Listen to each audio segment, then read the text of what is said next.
সুজন ফিলোসফিতে স্বাগত জানিয়ে আমি শুরু করছি কোরআন এর দ্বিতীয় পারার সহজ বাংলা ভাষায় সারাংশ, শিক্ষা ও গুরুত্ব। এই পারা আয়াত নাজিল এর কিছু ইতিহাস বা প্রেক্ষাপট শুরু হয় 622 খ্রিস্টাব্দে হযরত মুহাম্মদ সাল্লাল্লাহু আলাইহি সাল্লাম ও তার সাহাবা কেরামের মক্কা থেকে মদিনায় অভিবাসন দিয়ে।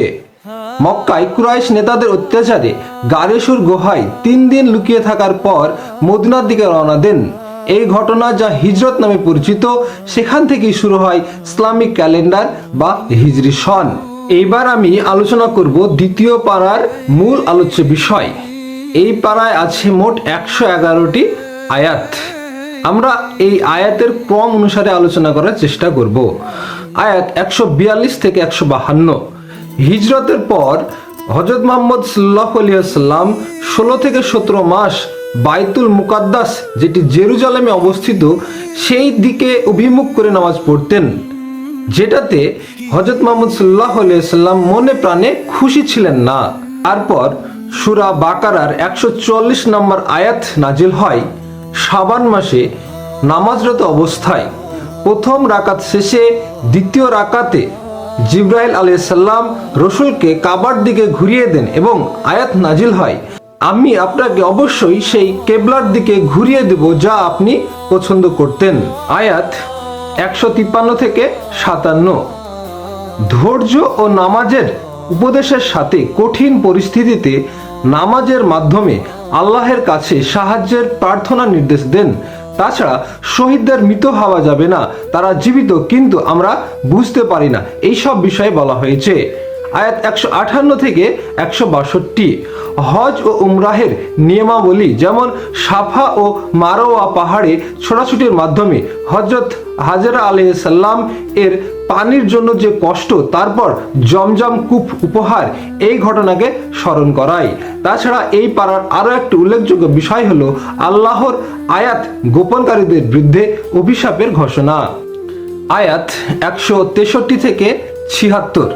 আল্লাহর একত্ব ও দয়ার কথা বলা আছে, যা মানুষকে এই পৃথিবীতে বাঁচতে সাহায্য করে।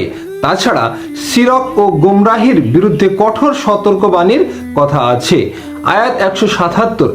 ধর্মের প্রকৃত সংজ্ঞার কথা বলা হয়েছে, অর্থাৎ কেবল কেবলামুখী নয়, আল্লাহের সকল সৃষ্টির প্রতি বিশ্বাস, বিচার পরায়ণতা, দানশীলতা, নামাজ, রোজা ও ধৈর্য ইত্যাদির কথা বলা হয়েছে।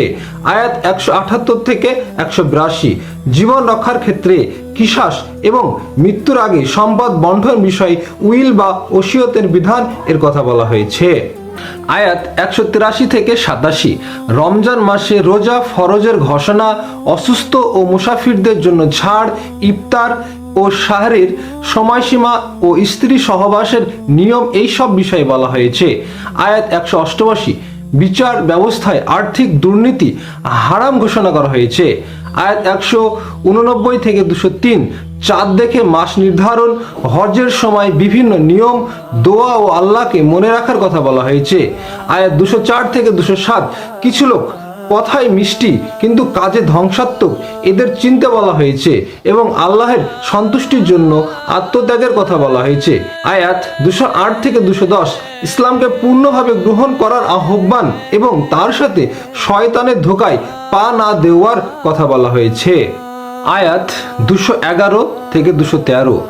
পূর্ববর্তী জাতির উদাহরণ, অর্থাৎ ইসরায়েলের বংশকে আল্লাহ কত নিদর্শন দিয়েছেন, তবুও তারা পথভ্রষ্ট হয় এবং মানুষ এক জাতি ছিল, পরে বিভাজন সৃষ্টি হয়, এই জন্য নবী প্রেরণ করা হয়, এই সব বিষয়ে কথা বলা হয়েছে। আয়াত 214। তোমরা কি মনে করো যে তোমরা জান্নাতে প্রবেশ করবে, অথচ তোমাদের পূর্ববর্তী লোকেদের মতো তোমাদের পরীক্ষা আসবে না? এটা বোঝানোর জন্য তৎকালীন সময়ের কথা এসেছে। তাদের উপর এত দুঃখ, কষ্ট, বিপদ আপদ এসেছিল এবং তারা এত কষ্টে পতিত হয়েছিল যে নবী ও ঈমানদারেরা বলতে শুরু করেছিল, আল্লাহর সাহায্য কখন আসবে? শুনে নাও, আল্লাহর সাহায্য অবশ্যই কাছাকাছি। তাছাড়া দান করার সঠিক খাত, অর্থাৎ কিভাবে দান করতে হবে, এ বিষয়ে বলা হয়েছে। পিতা মাতা, আত্মীয় স্বজন, এতিম, গরিব ও মুসাফিরদের এই ক্রমে দান করা উচিত। আয়াত 216 থেকে 218 জিহাদ ও ত্যাগের কথা বলা হয়েছে। আয়াত 219 থেকে 220 মদ ও জুয়ার ক্ষতির কথা বলা হয়েছে। আয়াত 221 থেকে 242 বিবাহ ও পারিবারিক জীবনের কথা অর্থাৎ মুশরিক নারীদের বিবাহ না করার উপদেশ, তাছাড়া তালাক এবং তালাক প্রাপ্তদের পুনরায় বিবাহের নিয়মাবলী এর কথা বলা হয়েছে। আয়াত 243 থেকে 252 একটি জাতির মৃত্যু ও পুনর্জীবনের কাহিনী এবং তালুত ও জালুতের যুদ্ধে দাউদ আলাইহিসসালাম এর বিজয়ের কাহিনী এবং ইমানদারদের ধৈর্য এবং আল্লাহের সাহায্যে সাফল্য এই সব বিষয়ে কথা বলা হয়েছে। পর্যন্ত সুজন ফিলোসফিতে থাকার জন্য অসংখ্য ধন্যবাদ। আরেকটি কথা, আমি কোরআনের শিক্ষা দিচ্ছি না, কোরআন থেকে জ্ঞান অর্জনের চেষ্টা করছি এবং সেই জ্ঞান আপনাদের সহিত শেয়ার করছি। অবশ্যই পরবর্তী ভিডিওর জন্য পাশে থাকবেন।